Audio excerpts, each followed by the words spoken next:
Hear ye, hear ye. It's the Christmas and holiday edition of the Swolecast. We hope that Santa brought you some semifinal teams. We'll talk about that. We'll talk about this slate of games. I think we're only just going to do the Christmas Eve games. And so the first look premier. Why is Pete looking at it? Is that true? The Christmas Eve games are the main slate, Peter. The main slate. Okay. Yeah. Sorry. I thought you meant the Saturday slate for a second. I was like, this is news to me. Anyways, continue with your cold open. It's a Swolecast presented by RootCommers.com.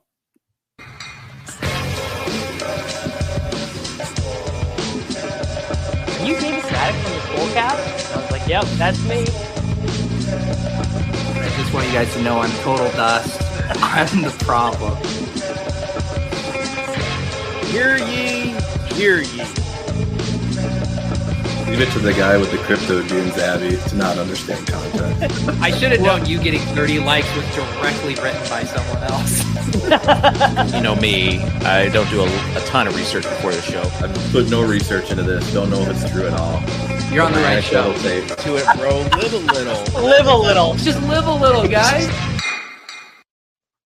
All right. Come on in. It's a Swolecast. We got Mr. Tuttle 05 back in. Tuttle, welcome. We've missed you. Can't say I missed you guys. What? I assume I missed like an hour. Only because I assume I missed like an hour of best ball talk last week. No. It was like this is the week you're going to get an hour of best ball talk. I'm so excited I'm back then, guys. So excited. We did like 10 minutes. Pete, I saw where you were saying on your maybe it was your Monday morning episode where like the deposit team didn't fill the DFS contest. Mm-hmm. My theory is this. There's all this holiday stuff, but also the best ball sweats kind of take over the DFS stuff too. Like that's a lot kinder of an interpretation than everyone's fucking broke in week 14. Your mic's not plugged in, by the way. Yeah, David. Davis, your mic's not working. Be a professional for once. But yeah, like I was sweating best ball more than anything on Sunday. You don't say. Yeah. Well, Davis, how Dave, are you? What do you even today? normally play? Like on a regular week? This is actually a great play? question. This is a $1 million question. Sunday afternoon, it's week 10. Yeah. What contest are you in? What are It you just fucking depends. in, Dave? It just It depends. just depends. It just depends. Like I like to get in the 50-50s on FanDuel. They've got the 100-man 50-50s. They got the double ups. There's only like 2 or 3 tournaments. Yeah, there's like 2 or 3 tournaments I'm in. And then are you FanDuel exclusive? No, and let me get to DK. Jeez. All right, I'm just really interested in this. DK, they've got all the double ups, and I'll play all the tournaments up to $20 or so, $50. Sometimes I'll play the spy. Sometimes a wildcat. You just put your cash team in there.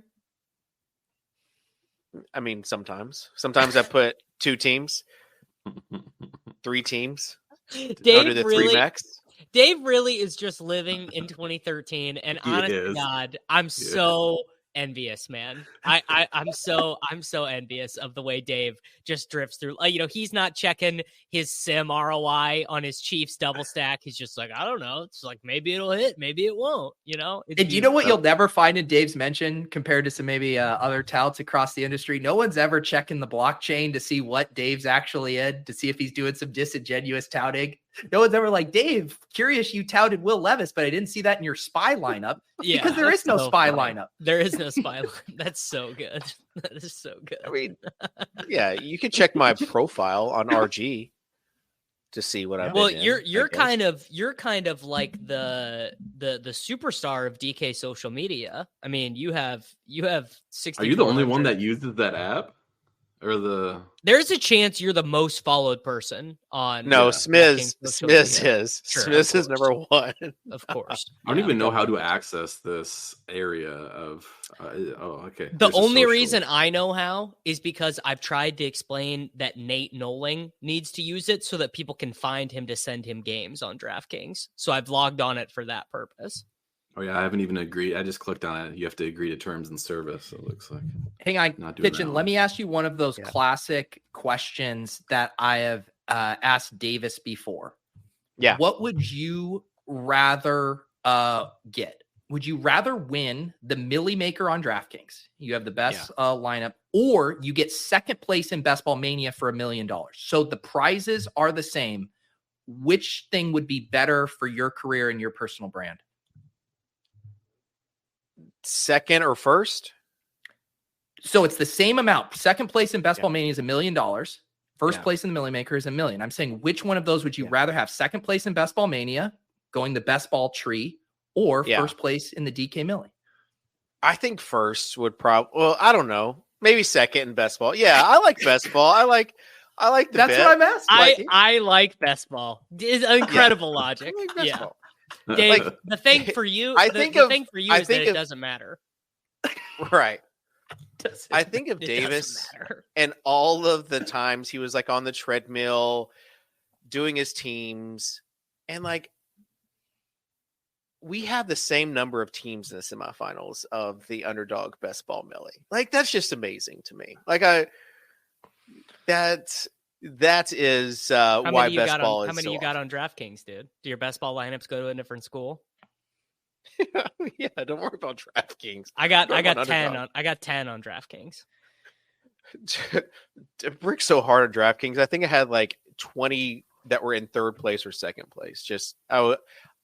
Okay. All right. Best ball talk is over. It's time. I knew this was gonna happen. It's time. Glad I came back, guys. We need to do. It's gonna come back at the Overzets overview. Just buckle up. It's time. May as well get the Overzets overview out of the way then, too. Since Overzets overview. Got that dog in her butt. Got that dog in her butt.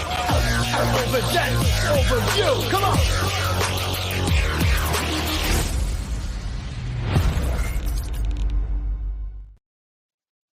All right. Yeah, we will get to some best ball, but we gotta start with the pressing matter at hand. And I got bad news, guys. A week after stuffing Clay Matthews into a locker, he's bested us again in week 15. Our Jordan Love double stack denominator there. Yeah, well, we'll get to that. Our Jordan Love double stack, it didn't get home. Someone insisted on putting Stephon Diggs in our lineup. I can't remember who it was. I think we had a guest on the show, but it's escaping me right now. We only scored 122.27 points, and our friend and mortal enemy, Clay Matthews, scored 129.18. And what's worse is I fear he's getting smarter. The dude rolled out a Stafford Cup stack with a Terry McLaurin bringback, perfectly logical, cromulent team. He played McKinnon at 5,100.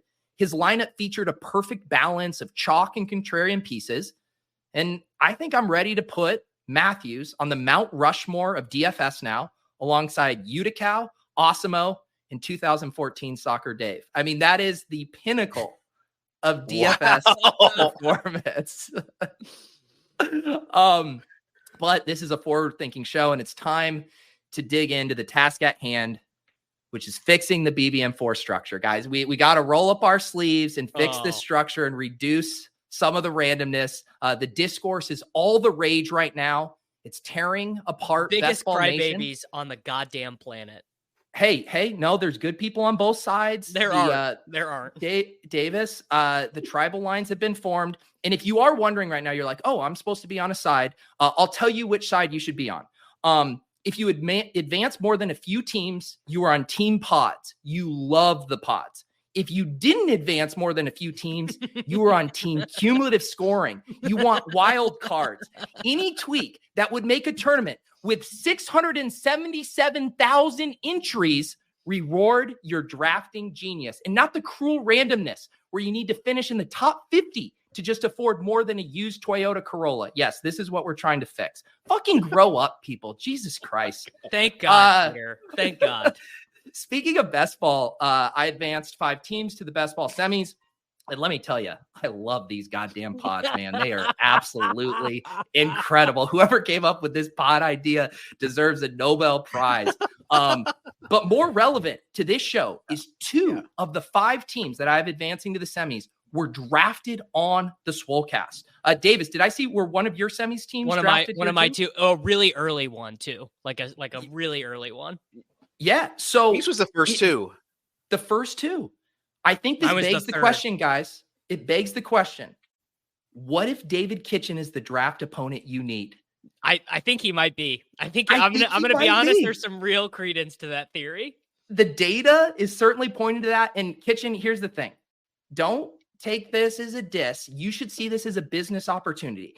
I think you should start offering a service next year where you alert people when you're hopping in drafting. The marketing, it writes itself. You want to build monsters that you can advance to the finals of BBM5? Draft with me, David Kitchen. And I'll draft with a blindfold on. Yes, you can do blindfolded. You can do one hand behind your back.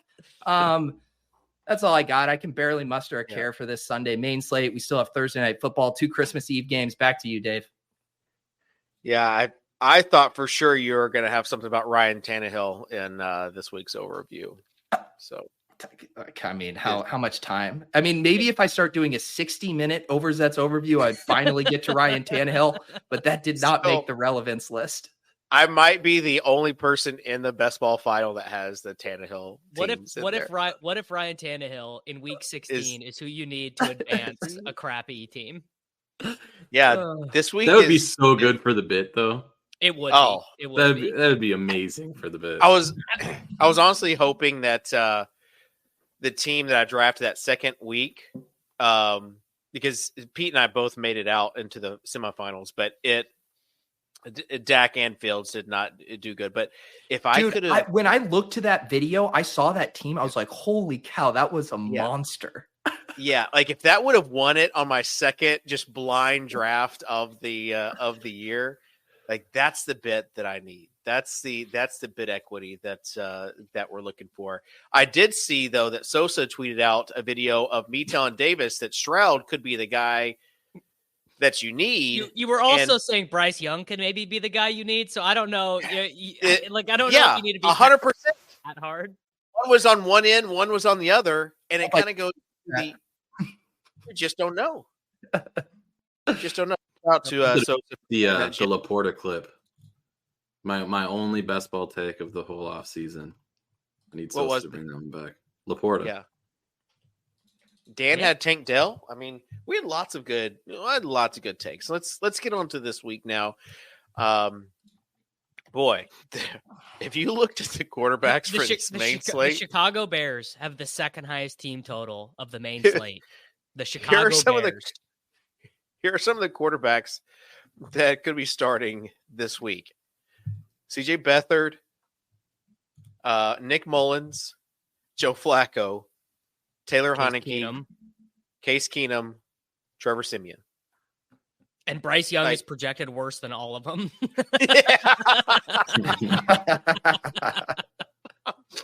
I mean, the thing I think that is so interesting about this slate is that the ownership is going to be giga concentrated at quarterback and at stacks. Like I think once you get past Kyler at 6,400, I mean, like Howell against the Jets, he just got benched.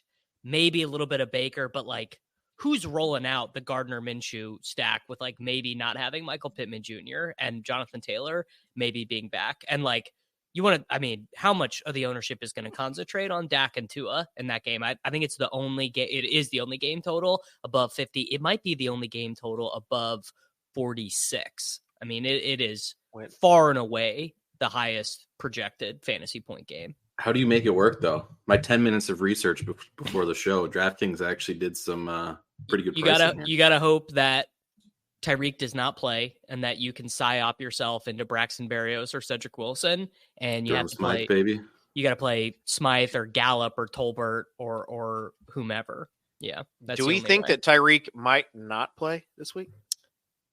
Seems like he's probably going to, just to really drive the knife into all the cut line people last week who are mad they didn't advance their Tyreek teams, Yeah. But I think there's also play a little bit of narrative as well. Like, I think he's going to try to go for 2,000 yards receiving. Yeah, I think it's. He said that, and McDaniel said that, so that's definitely true. But he needed to play that game to win MVP. He's like drawing stone dead to win it now. Peter, I will give you the option of a non-Dak or Tua quarterback. You have to choose the Debo stuff. Oh, sorry. Go ahead. God, you have abandoned God. You were so far from God's light on the Debo stuff. I can't help you. Just wait for the 30 burgers coming, and I'll be in your mentions when it does. Anyways, yes, give me the QB hypothetical. Okay, you have to double stack one of these quarterbacks: Jared Goff, Jordan Love, or Kyler Murray against the Chicago Bears. Man. So the double stack thing makes it interesting, right? Because I got to factor in prices with the other stuff. Yeah. When I factor in price there, it might honestly be a Kyler. I think McBride. That's right. Yeah. And then didn't I see Marquise Brown still not practicing? You could probably get to cheap Michael Wilson or whatever you want there. And I mean, McBride, even at 5,700, and I know we don't normally spend a lot of time on tight ends. I mean, this guy's still underpriced. He's going to get like 90 points, dude. He's fucking Trey Gronk. He's unreal. Dude, this guy, can we also just be a little pissed off? The Cardinals, they saw this guy break out at the end of last year, right? The past 2 games. And they said, you know what? No, we're going to go back to Zach Ertz at the start of the season. You literally have the next Gronk on your roster. And they wanted to trot out Zach Ertz for 5 weeks. Get the hell out of here.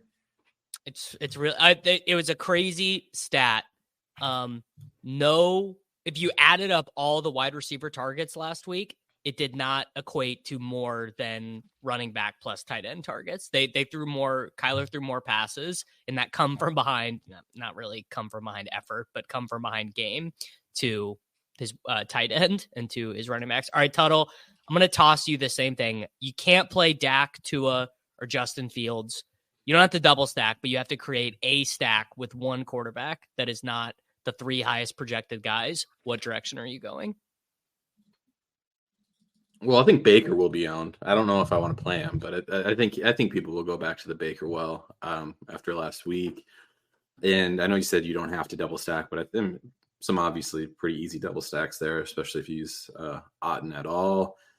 After that, man, it's so ugly. bad. It's so bad. I mean, it's going to lead to like 20% own Jared Goff. Can we do the Bryce Young thing? Nick Mullins is also interesting this week, I think. I think he's in play. Yeah, I don't hate it. Although he had the absolute worst interception I have ever seen. Yeah. I mean, he's not very, but he is throwing to Justin Jefferson, Jordan Addison, and TJ Hawkinson. Yeah. I know we're bouncing all over, but is this a generational buy the dip on Jefferson at 8,100 here? It's been a generational spot for him every game he's played since he came back off the IR. I've not gotten paid on it yet, but I might get paid this week. You just don't know. No. Smiz said Chalk Road Golf. ? I mean, is it a road game? I mean, how far is it to Minnesota? And it's a dome, isn't it? Like the differentiator is not road or away. It's does Goff's tiny little hands have to play outside, and it's a dome game. So I think you chalk this one up as good Goff. By the way, I'm going to flash a couple comments, and this is kind of what I was getting at. Wow, Bryce Young and Adam Thielen. Packer killer, Adam Thielen. We've seen we know Adam Thielen can get it done. Right? I mean, it's obviously he's just better. He's just not even getting targeted anymore, really. Yeah, but I mean, we saw what the Packers led up to the Buccaneers last week, and we know Thielen can give us some big games at least. His price has come down. He's not the 8,400 or whatever he was week 5 of the season. Peter, do you know who has the 4th highest team total of the main slate? I don't know. Is it like the Seahawks? It's Artie Smith's fighting Atlanta Falcons with Desmond Ritter. Taylor Heineke. Yeah. I mean, the Colts have been bad. Little Heineke, Pitts, London action. Is that a shipper? Is that a shipper potential? Probably not. It might. I mean, honestly, go ahead. I was just saying, I was thinking through this. So like clearly Arthur Smith's trying to save his job, right? From a game theory optimal perspective for him, I think it would have been smart to play Desmond Ridder one more week and then shift to Heineke, because if you have a 3-game sample size of Heineke sucking and you lose these games, then there's nowhere to hide, right? As far as all the blame's going to come back on him. This was the last lever he can pull to kind of save his job. I think he'll still tell blank, like, I don't have a quarterback, you know.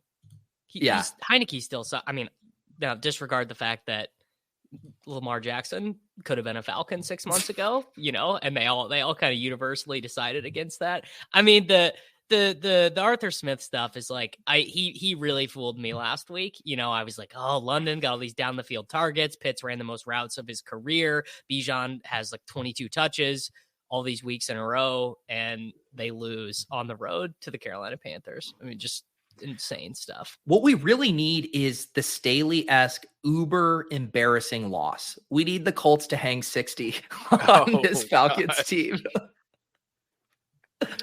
Dave, how about that narrative? How about the Falcons give up on Artie Smith and give up 60 points narrative? You buying into that? I like the playing for his job narrative. I also like the Tannehill playing for next season narrative if they roll him out there. There's nobody talking about this narrative in the entire planet except you. Yeah. Well, you just never know. I did see where right now on Roto Grinders, we have our CJ Beathard as the highest value and points per dollar guy.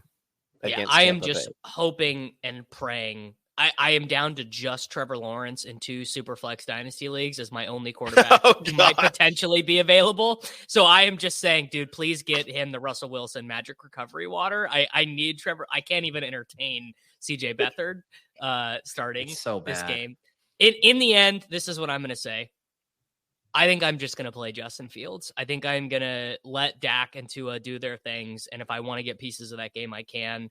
I think it's just such an unbelievably good spot for Fields. The field projects so flat that even, I mean, obviously if he gets to like 40% ownership or 35%, that'll, Dave, this is your favorite part of the show. This is going to feed into the Sims. His ownership getting that high. The Sims are not going to like him near as much at that rate. But assuming, like a Purdy level for the last couple weeks, 20, 25%, I think you just play him at that capacity. All right, let's get to the DraftKings lineup. Pete, let us know what we're playing. Yeah, we gotta take down Clay, guys. It's very embarrassing, for me to have to come on Overzet's overview and read off this beautiful lineup that he made versus our Dust Ball team. So let's stay focused. We don't have Liam here tanking it with Bills, so I think we can get this done. All right, Davis, you start off. All right, I'm going to take Justin Fields. Nice and easy. Who's next, Dave? All right, Tuttle. I'll take the easy way out and just take McBride. Yeah. Yeah. What's the combinatorial ownership of those two guys going to be? Well, should we just lean into it and also get DJ Moore in here for the chalk stack? Yes. I promise you, Clay Matthews is way too big of a giga brain contrarian player to roll this out. So I know it's a massive free roll, but our goal is just not to be duped with Clay Matthews stack. Yeah. Can't be duped by giga brain. Should we count DJ Moore's Kitchens pick so we can keep this lineup really humming? Yes. No. Absolutely. No. Yes. No. Not at all. Well, he can't take Chig and he can't take Tannehill. So what can he really do? I'm going to take don't do the. I'm going to take a guy that has helped me tremendously, and that is Ty Chandler against Detroit. Oh, Dave, okay. this was literally going to be my pick. This is literally going to be my pick. Great job. Great He's job. a featured back now. He's the guy that I needed last week, so I'm just going to reward him by being in this week's lineup. Davis? Okay. This is going to be, I will put out the global alert in the deposit kingdom. Oh, no. I will put out the global alert on Sunday. Are you if you need to doing swap Christian this out. Watson? No, I'm going to do his backup. I'm going to do Dontavian Wicks at 4,300. Wait, is he hurt? I thought Wicks is good. You don't want to play him if Watson plays. Oh, you're saying if Watson, you're going back. Okay. Yes. Yeah. But Wicks is a guy I really liked his college stuff. Like I've got him as like the 30th man on some dynasty teams. I think he's pretty good. Did you really like him, Davis? Because I drafted him in our Insiders Dynasty Superflex League in the last round. I might win that league, David. So Tuttle, did you see what just happened there? We built a really good stack, and then Kitchen drafted a guy he likes because of best ball, and Davis selected a guy he likes because of dynasty. Do you not like Ty Chandler? He's the featured back now. I do, but I'd like some better logic than this guy helped me a lot in my best ball against team. Detroit. No, I think Wicks is I played Wicks last week. Like I think he's just like a straight up good play at 4,300. I like, and Tyler made a good point in the chat, which is that the Green Bay training staff is like literally the most conservative in the league. They hold like Aaron Jones has like been on ice all year with like a minor hamstring. Well, actually, strain. Can we talk about that report before the game? And maybe Tuttle as our resident, Packers homer, where they're like, "Oh, Aaron Jones is going to be on a snap count," and the dude had 9 carries on the first drive. Matt LaFleur said that. It wasn't even. It was literally Matt LaFleur mentioned like maxing him out at like 15 touches, which I'm pretty sure he had by half. Yeah. All right. Coach speak. Okay. No, I was just giddy that that Davis set me up for the Adam Thielen secondary. Oh no! Oh wow. We have some comments in chat that Thielen hasn't done anything the last 2 games against the Packers, but he's going to channel the 2016 self where he had 12 catches for 202 yards and 2 touchdowns. We're worried about Adam Thielen career splits against the Packers. How about we be worried about him not doing anything in the past 5 fucking weeks? I'd say that's more of a relevant data point. He's like 50 years old. He's dust, but still. Don't you think I I don't love it, but it's fine. Whatever. You guys are overreacting. This guy was priced at literally above 8K on DraftKings at some point in time this year. He's on that Larry Fitzgerald arc where he has like 5 good games to start the season, and then it's just dust. It's so He topped out at 7,700. My bad. That is for a 200 great, more. That is a great comp. For 200 more, you get DeAndre Hopkins. No, we're good. True. No, there's a wide receiver I want to get in our flex here if we can afford him. Yeah, Peter, do it. I want Amari Cooper. Oh, average Amari man, coming all the way back around. This actually works because go ahead, Dave. And I do want to say something. The process that I had regarding you and the word process should not be in the same sentence. The Cleveland Browns process. Yeah, that week 17 game. That week 17 game between Trevor Siemian and Joe Flacco is going to be what you need. Watson to Cooper and Njoku. I was just basically if Watson. You were seeing the ball so get hurt. I'm not giving you directionally accurate on this one. The whole reason we laughed is because Watson sucked last year, was an awful dude, and you're still I'm going to pile it in. And you were jamming him in it like in the 8th round. You're playing Flacco's Cooper in this draft. No, I mean the point is that Flacco was good. Yeah. Jacoby Brissett. This was not a system problem. This was a Deshaun Watson problem. My thing is if Deshaun Watson had any sort of like bounce back, Cooper and Deshaun would have gone nuts in this offense. If Flacco is making all these down the field throws. So yes. Awful. All right, we got to choose a cheap defense. I like the Dolphins just because they'll probably face 38 passing attempts or whatever. We'll just pick a running back and whoever fits in. Oh, it's like Breece Hall. He's a little bit expensive. Probably has to be Singletary. What about Bucks defense? Right, we're not using any pieces. Might go against Beathard. Sure. Yeah, Singletary, Bucks. So it's Fields, Chandler, Singletary, Moore, Wicks, Thielen, Yes. McBride, Cooper, Buccaneers. This And is look a at min these cash minis, lineup if I've dude. ever seen it. This is This is a hot. min This cash is lineup. nice. Yeah. This feels like a Don't week Don't 18. dupe us, brother. Chandler, Brandon, you don't Singletary, dupe and me, Wicks bro. and Thielen. Oh gosh. All right. Good team, guys. Yeah, this let's is let's move on to running back. I almost put this guy in there because it does seem like Singletary and Chandler are projecting well. RIP those Pierce teams. People thought he was the alpha. I think, Pete, you're one of those guys. It's a forward-thinking show, though. So Kenneth Walker at 6,200 against his Titans. I know you're just sorting by points per dollar on rotogrinders.com/lineup HQ, but I do think that Kenneth Walker is an absolute jam fest. Please don't out his Titans process like that, David. Titans, they released Tier Tart because he was No one cares. Oh my God. Absolutely. He's not. the run Throwing this on the stopper. show. No. He was Stop. Immediately. This is the only Immediately DFS no. show where you're going to get a tart reference this week. Is he he's related the to run Jaquaski stopper. Tart? I'm just saying, after Walker went ham last week, the Titans not Okay, having guys, Tart, possibly everyone. not having Simmons, that they're Wipe so clean. thin up front. Wipe clean what he just told you. The reason why Kenneth Walker is a good play is because he's the type of guy that by Sunday morning is not going to be a popular play. Pollard is going to get steamed. Jonathan Taylor probably is going to get steamed once he is ruled in. There will be those amongst us who Walker believe will be uber popular on Sunday. Guaranteed. he will be the fourth most owned running back is my prediction. But there's a pretty big popular. delta. It's a pretty big delta between the third and fourth guy most of the time. And Tuttle? Kenneth Walker just hits MF and home runs. That's what the dude does. Tuttle, you want to weigh in here? I mean, I don't know how are people treating Pollard is what it comes down to essentially, right? They're going to play him. They're going to play him a lot. He projects strong. It's the highest total. People are going game. to love that game environment. Yes. Yeah. So, yeah, I mean, early stuff has him third or fourth. So right where Davis said. It just depends on if Pollard gets steamed or not.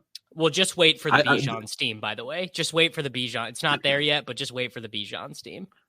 So of the early stuff, though, the drop-off is you get Singletary, you get Chandler, you get Walker, you get Pollard, and then it drops off from an ownership perspective, which I think checks out early in the week. Do you guys think you buy this Jonathan Taylor return? Yeah, I mean, they're fighting for a playoff spot. They didn't place him on the IR. I buy it. Yeah, I think it is makes Zach sense Moss to for play. sure out this week. No, he said he's going to try and play. But the thing is, though, is Zach Moss, greatest backup running back in the history of the NFL, really took a negative turn last week when he left the game and Tyler Goodson and Trey Sermon just immediately started ripping off like 19-yard run, 24-yard run, 16-yard catch. Like, I think Zach Moss, significantly eating into Jonathan Taylor's workload might not happen as much. Maybe that's wrong.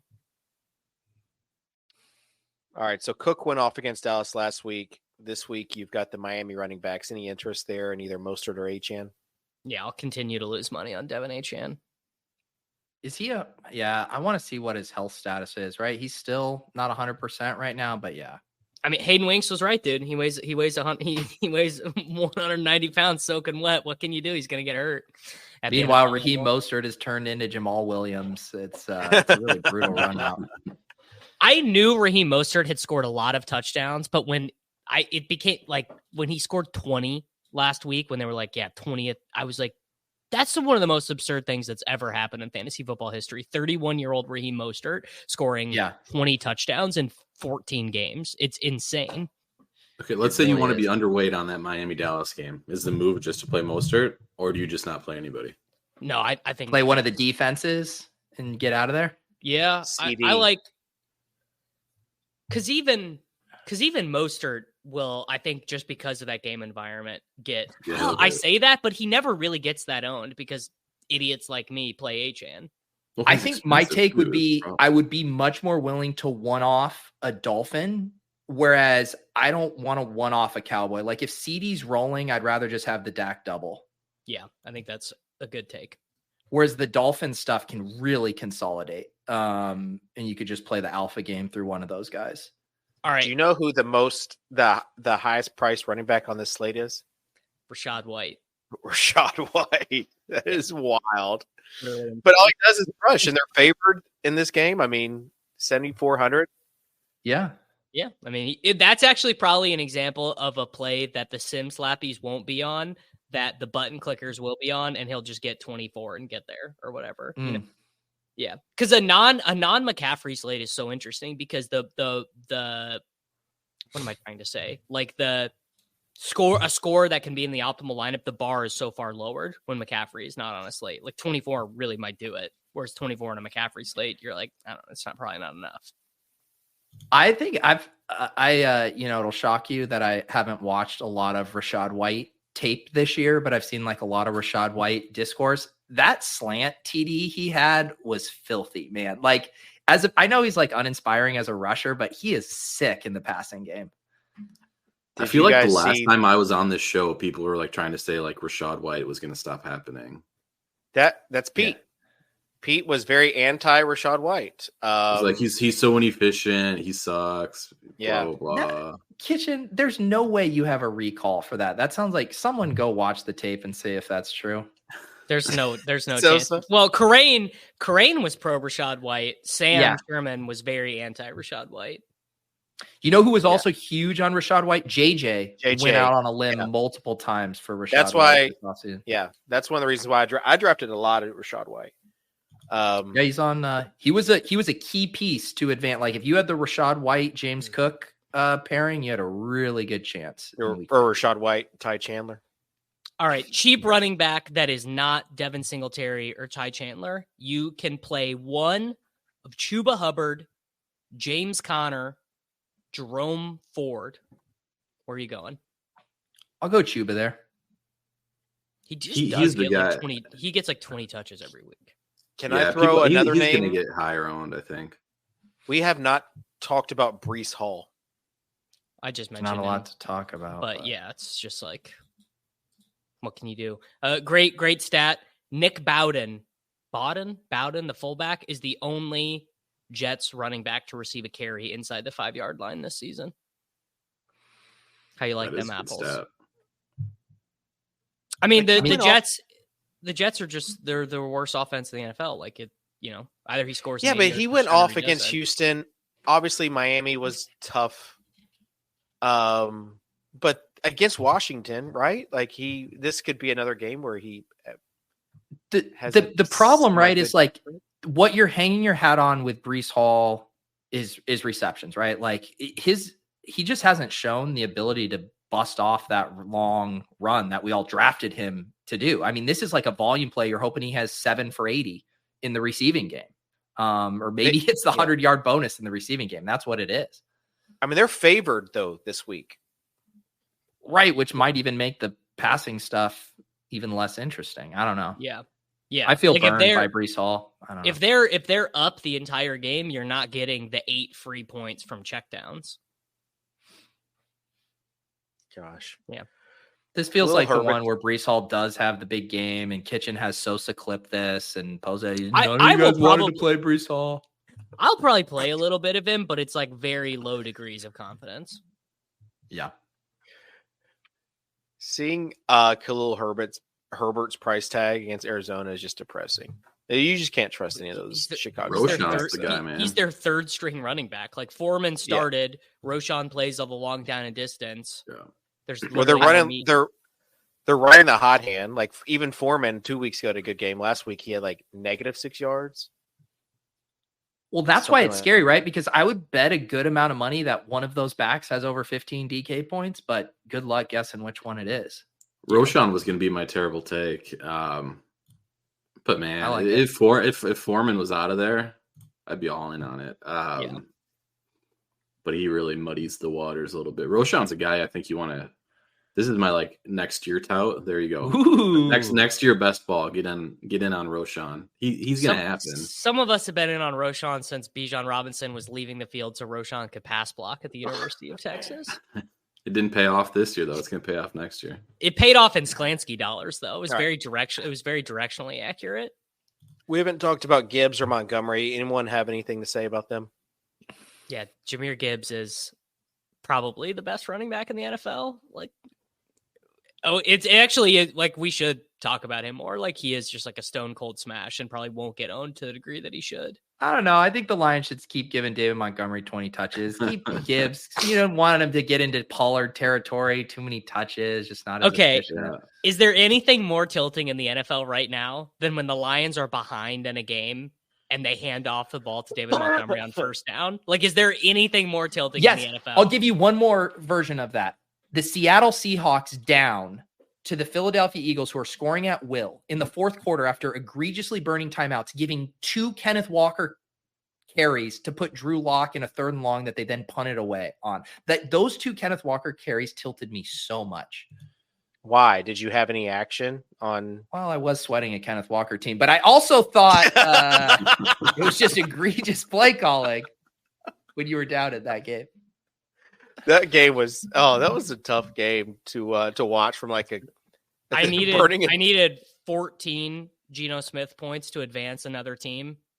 So for showdown stuff, I was like, I'm jamming Drew Lock because I know I'm not going to get what I need at BBM. Like I'm jamming Drew Lock. I needed one AJ Brown catch, and I thought at the game script at the end, like maybe he's going to get it, and he didn't. To advance. I was the same way. I needed 3 more AJ Brown points to get a 6th team through. But man, this Eagles team is talk about a limp dick finish for them. Watching all you NFL nerds like tilt off about the Geno Smith Drew Lock uncertainty was so fun. That's like an average college football game. Yeah. And there you guys was were like, the Western Kentucky game, the guy started and then the other guy came in and threw 5 After touchdowns. Veldkamp or whatever. Yeah. We had like our NFL player was Sims fun to follow that night. Our Sims and projections, like really behind the scenes, like watching, like who do we put in? Like, who do you put in as quarterback? You kept on going snip, snap, on it.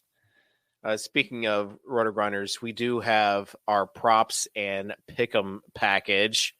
People asking about that. We got the squad rides. Tuttle, are you in on any of the squad ride stuff? I'm in Wisconsin, man. I can't bet legally. You can Correct. You can still do like props and pick'em. You can do the pick'em and like underdog. It eliminates. So the idea behind squad rides, right, is somebody picks a bet from our scores and odds package. I know Alan still gets in on it by using sleeper the prop sites to do 2 picks or whatever. But I think that kind of defeats the purpose. Well, because you're just riding one adds pick. to it. It is fun though. It's fun. It's done pretty well. All right, Kitchen, we got about 15 more minutes, 2+ positions and a FanDuel lineup here to get to. I'm sure you'll keep us on course. Yeah, let's go to wide receiver. Tyreek plays. What do you do? Play him. Good play. He's 9,600. He's not cheap. He's like the only guy on the entire slate. Dude. He's like the only guy on the entire slate who projects for above. There's 3 guys on the slate who project for above 20. Justin Jefferson, Tyreek Hill, and CeeDee Lamb. But you're going to get far and away. Well, I guess this is the question. What is the ownership between Justin Jefferson and Tyreek Hill end up being like? Like if Tyreek is 6% because there's not an obvious. Yeah, if there's not an obvious punt play, I don't know. That's pretty freaking appealing to me. I think people will like it. It's gonna come down to Beathard, right? Why is that? Just QB value wise. Do you think people will play Beathard? I think people will play Beathard. Well, how about $3,800 Parker Washington, Zay Jones listed as week to week for the Jacksonville Jaguars? I think Washington ends up getting jammed a good bit. If Watson doesn't play, you've got Wicks, you've got, whatever ends up happening with the Colts wide receivers. If Pittman doesn't go, this joker DJ Montgomery, I don't even unreal. I kind of like the Wicks take, but I will say there's no way he's going to get any ownership steam at all. Well, I'm saying for me playing him, because if I can just jam Wicks in every single entry team, that's a lot easier to play Tyreek. Right. Yeah, I think Jefferson is going to end up being extremely popular. Like if you think about trying to build out the alpha mini of like Jefferson, Amon-Ra versus CD Lamb and Tyreek Hill, like people I think are just going to gravitate to that game for stacking purposes much more. F1 projects really well, but playing against, aren't you worried about this Jets defense, Davis? As it pertains to Sam Howell? Yes. Yeah, I'm not playing any commander because Sam Howell is going to get benched at halftime.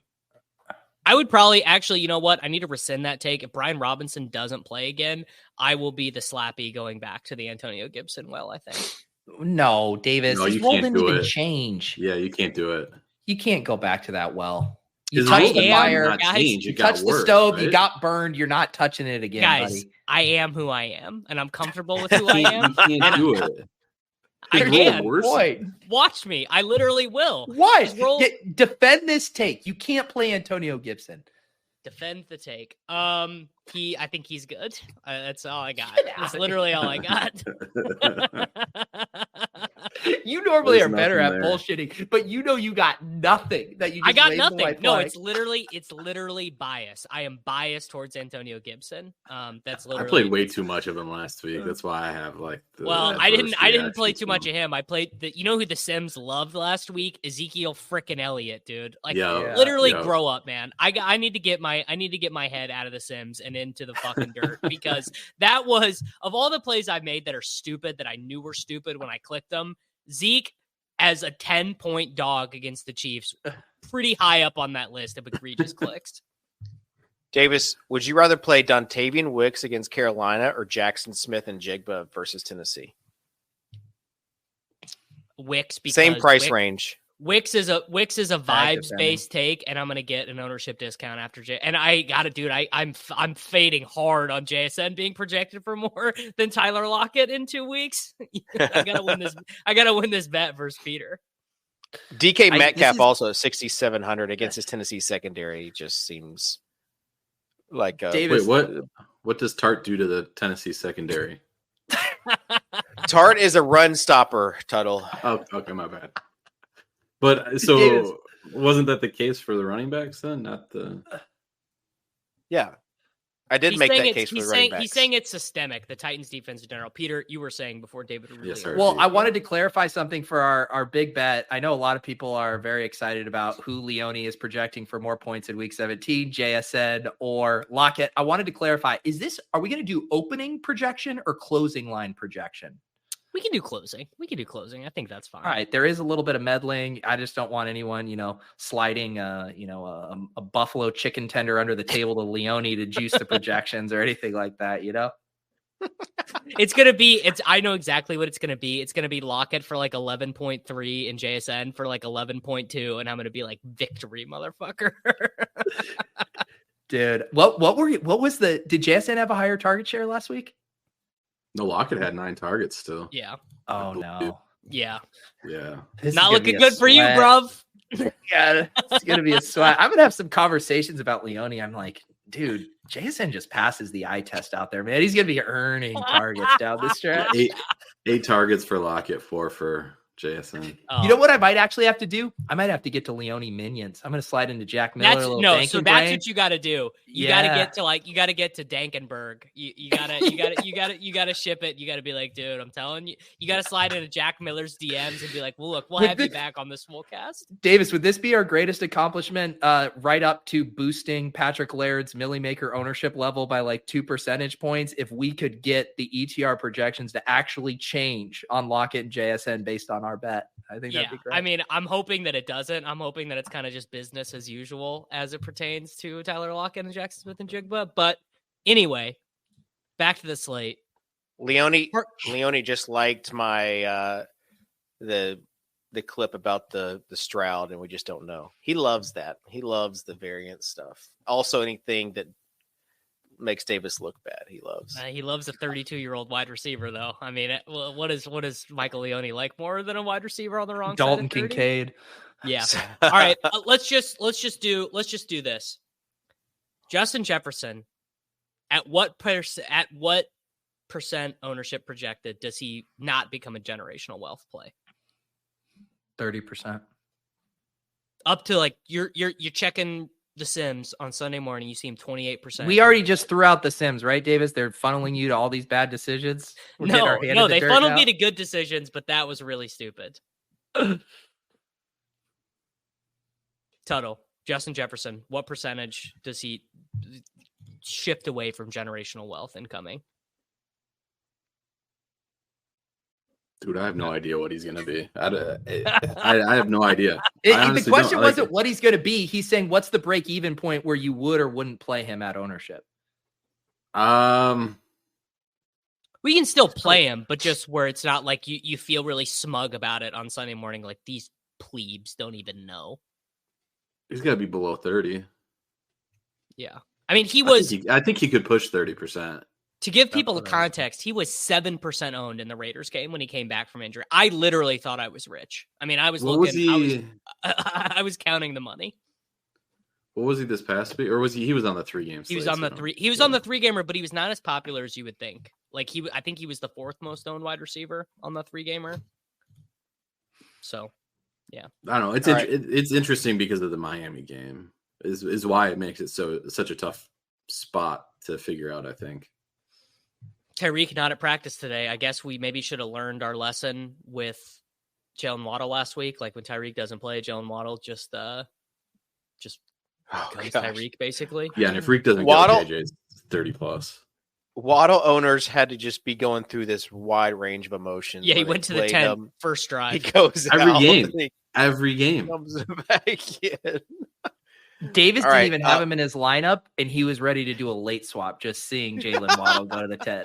Well, I don't know how this impacts my lineup, but I need to late swap. I notably played Cedric Wilson in cash on DraftKings last week, so I saw him I was reviewing some of those fantasy football world championship rosters, and I saw Cedric Wilson. I was like, I didn't even have a conversation about Cedric Wilson. I didn't see him popping in any projection. Where were all of you guys seeing Cedric Wilson? I was swapping Cedric Wilson into lineups while watching my 9-year-old son play basketball. It was not a good again, not one of my proudest moments. We did mention though last week Traylon Burks at min salary, and he didn't have like the best game, but had like 9 points.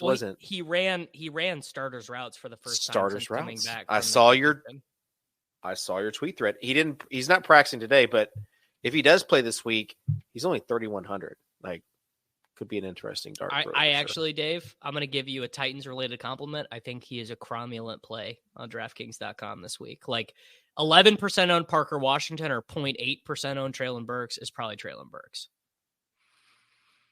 All right.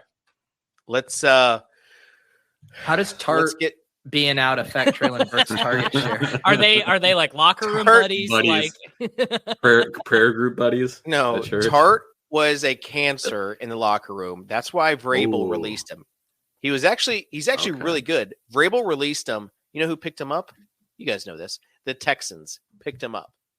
He's one of the best run stop, but he kept on. Really ready for you to say the Kansas City Chiefs, because what that locker room needs is more bad vibes.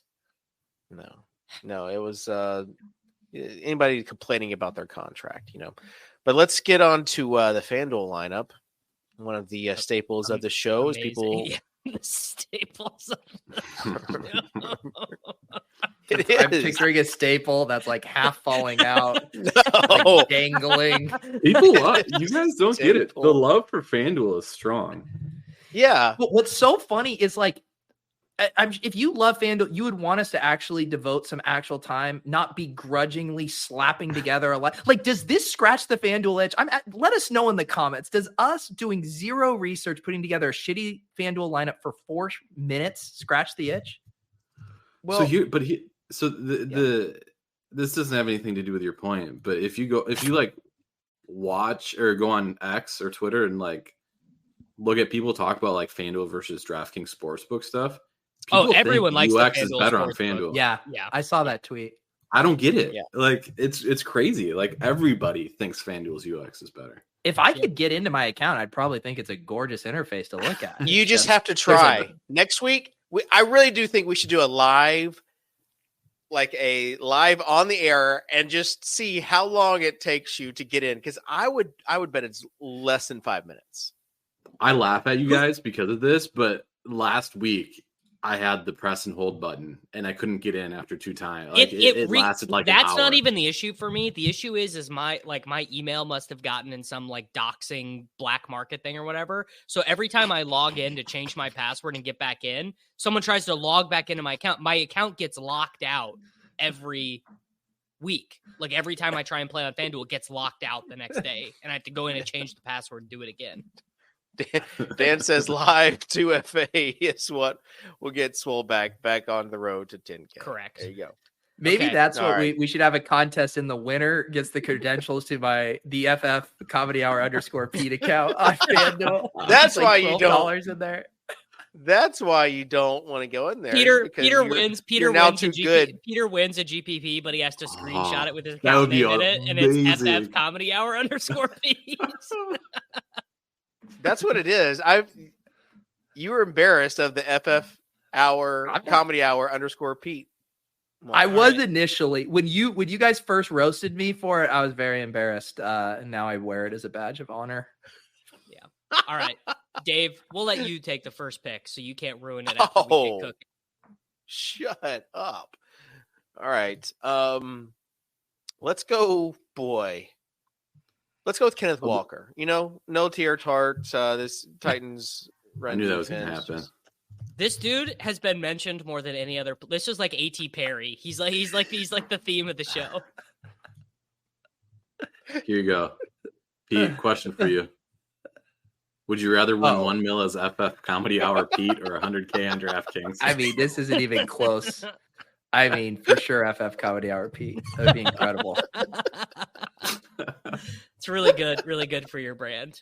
All right, I am going to. Didn't you try to get it changed on FanDuel? Oh, They wouldn't yeah. let you? No. Here's the thing.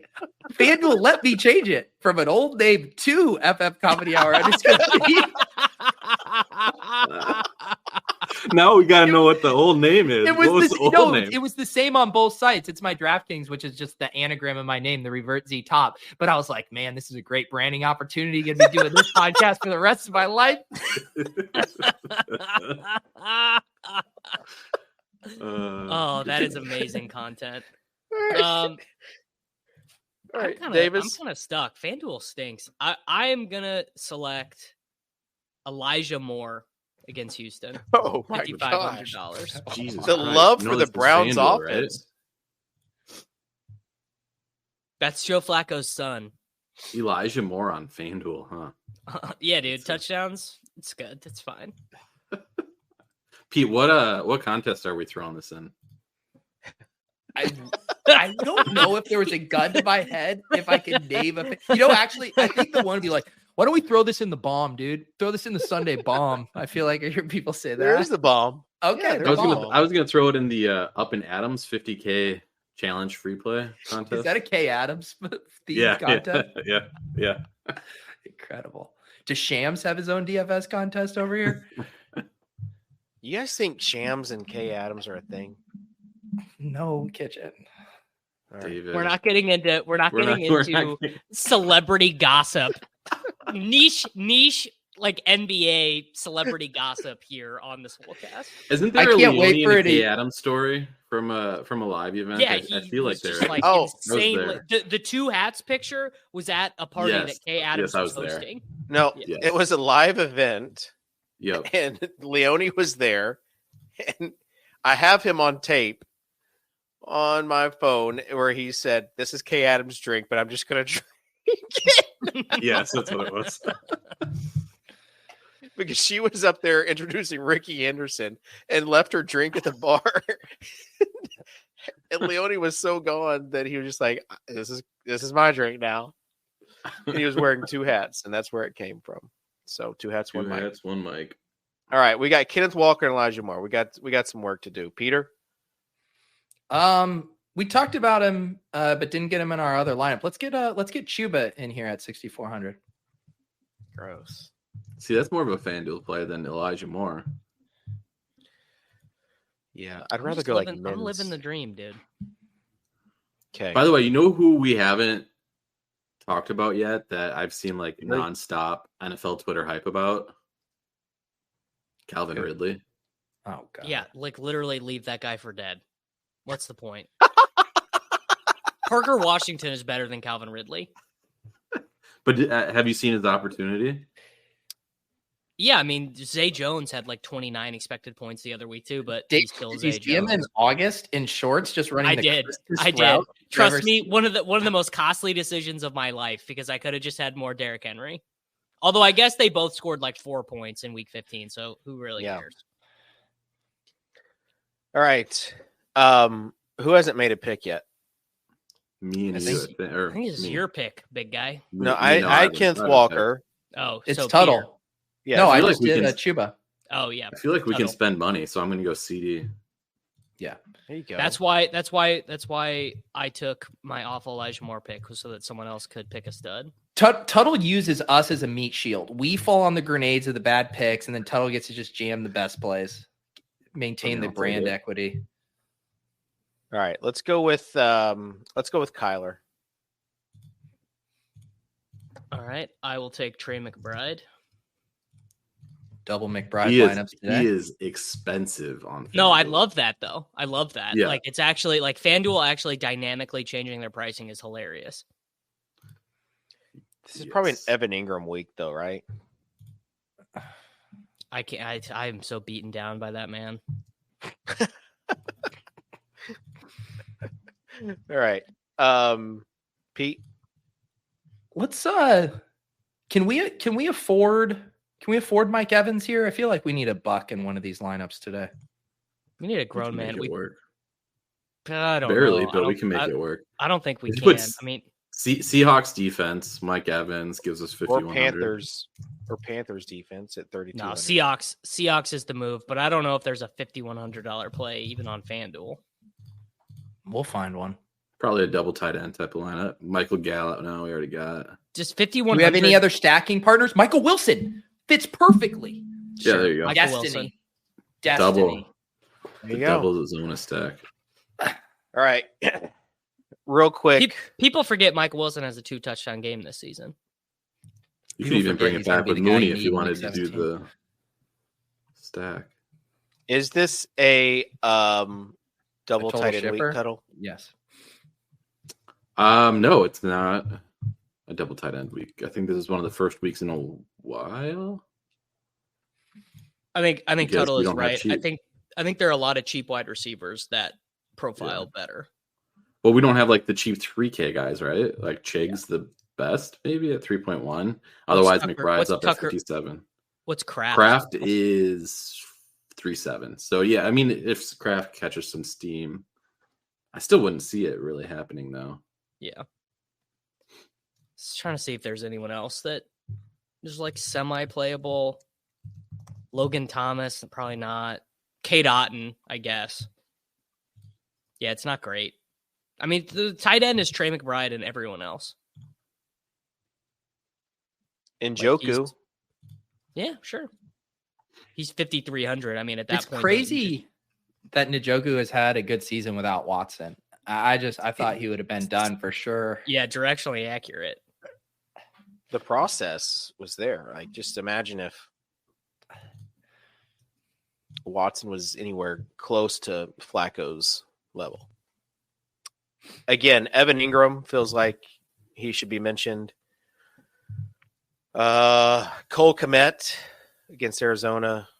What about Kyle Shitz? Arthur Smith coaching for his job, draws up, builds the whole plane out of Kyle Pitts passes. Could see it. I think with He tells Arthur blank, look, dude, I used the guys the front office drafted. I threw the ball to him 11 times. We still lost. What do you want me to do? I think with Tier Tart out, Chigakonkwo could be interesting.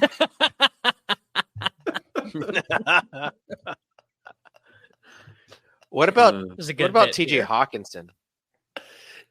You want to just continue naming all the other good tight ends? No, With Tardell, there's I a think TJ Hawkinson's a good play. there's a narrative there, right? What's the narrative? Oh, revenge game. Revenge game. Oh, Yeah. Ooh, okay. okay. All right. You Somebody sold it. mentioned Otten in chat. Otten's a fine play at 33. Not a very inspiring tight end week. I'll probably end up with a lot of pits just looking at this now. So See you at the bottom, everybody. Can't defend I'm it, just kidding. but we're just gonna do it because I did just defend the Kyle Pitts thing, which is Arthur Smith. Basically, he does the petulant, toddler tantrum thing where he's like, "Look, I'll give all you idiots what you want." Bijan gets 20 carries, 8 deep shots for Drake London, 11 targets for Kyle Pitts, and I'll give you toxic groupthink losers what you want. Drake London at 5,100, I think I saw. It's pretty nice. Final thoughts. We wrap up this show. Tuttle, did you give a terrible take? Was it Roshan? It's got to be Thielen with the reaction I've gotten. Oh, yeah. Yeah, it's Thielen. He seems terrible enough to me. Yeah. Davis, final thoughts? Justin Jefferson, generational wealth, unless he ends up being Giga owned, then he's not generational wealth, in which case Dontavian Wicks will become generational wealth. All right. Pete? Turn on noties for David Kitchen's Twitter. He'll let you know when he's hopping in these playoff best ball drafts. You want to take 150K down in the gauntlet? Hop in a draft with David Kitchen. David taking the Titans when they've been eliminated from the playoff race. This team's going to the moon now that Tier Tart has been cut. What if Ryan Tannehill is what you need in the Super Bowl? Yeah. Speaking of, what if Ryan Tannehill is who you need this week? Like people that saw my teams, I have Tannehill and Hopkins on pretty much every best ball team still alive. So if they go off, just know it's going to be a very Merry Christmas for your boy. I'm hoping that happens for you, David. I hope we have a finalist on this show. It'd be great. Oh my gosh. Davis, I'm looking at my Dynasty Superflex League. Would you Michael Wilson, Puka Nacua, Parker Washington, Dontavian Wicks. I'm first in the league, brother. And on that note, we'll see y'all next time here on the Swolecast at runnergrinders.com.